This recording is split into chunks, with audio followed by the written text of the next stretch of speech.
बिहार में 94 लाख गरीब परिवारों के साथ धोखा हुआ है।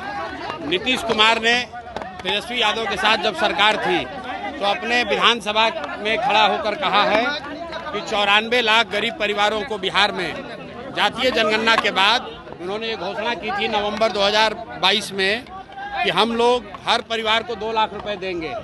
आज तक किसी भी परिवार को 1 रुपया नहीं मिला। 20 वर्ष से कह रहे हैं कि दलित अति पिछड़ा समाज को 3 डिसमिल जमीन घर बनाने के लिए दिया जाएगा। आज तक सिर्फ 1.25 लाख दलित परिवारों को ही ये जमीन मिला है।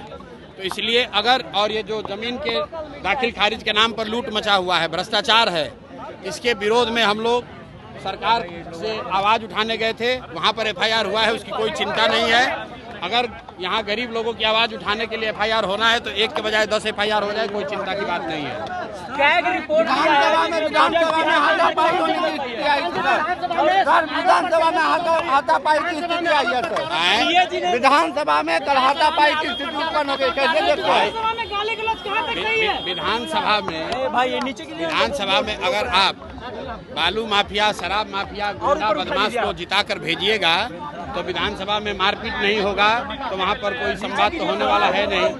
ऐसे लोग को चुनकर जनता भेज रही है जिनको ना भाषा का ज्ञान है ना विषय का ज्ञान है, तो सदन में जाते हैं और जनता का आवाज़ उठाने के बजाय वहाँ गाली गलौज करते हैं। और वो कल बिहार की जनता ने कल देखा है कि चाहे पक्ष हो या विपक्ष, दोनों का भाषा, दोनों का बात करने का तरीका, गाली गलौज, यही बिहार की राजनीति का संस्कृति बन गया है। और इसी को हटाने के लिए तो जन सुराज की व्यवस्था बनाई जा रही है।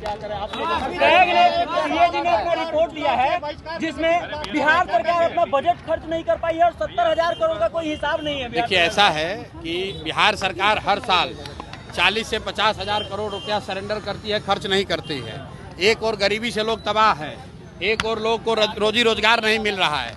सरकार कहती है हमारे पास पैसा नहीं है, और दूसरी ओर 50,000, 40,000, 60,000 करोड़ रुपया ये सरेंडर कर रहे हैं। तो ये दिखाता है कि सरकार की कितनी बड़ी नाकामी है। और जो कैग का रिपोर्ट आया है उसको मैंने अभी पढ़ा नहीं है, पढ़ने के बाद ही उस पर कोई टीका टिप्पणी करूंगा। तेजस्वी यादव ने कहा है